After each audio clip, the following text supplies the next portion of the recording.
तुम क्या कर रहे हो यहाँ पर? लगता है बकरा खुद छुरी के नीचे चल के आ गया। तुम लोग अपने मेहमानों का इस्तकबाल इस तरह से करते हो? अदनान भाई, हम दरअसल इसलिए आए क्योंकि आप घर पर नहीं थे। सुहा, तुम जब चाहो आ सकती हो, ये तुम्हारा घर है। लेकिन मैं दोबारा इस शख्स को यहां पर नहीं देखना चाहता।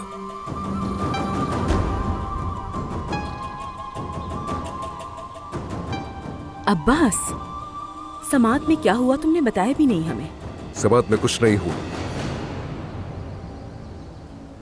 वो शख्स जिसने मेरी बीवी को नुकसान पहुंचाया किसी और के पीछे छुप रहा है। मैं अच्छी तरह जानता हूं कि तुम उस शख्स को छुपा रहे हो।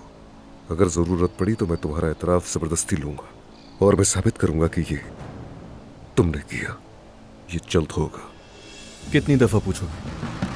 हर दफा एक ही जवाब मिलेगा, मैंने कुछ भी नहीं किया। एक बात जान लो कि मैं औरतों पर अपना गुस्सा नहीं निकालता, मैं हिसाब अपने बराबर वाले आदमी से लेता हूं। सोहा, चलो बेटा अब इसे वापस ले जाओ। मैं सारा दिन टेंशन में रहा हूं, अब और कोई मसला नहीं चाहिए। प्लीज बेटा इसे ले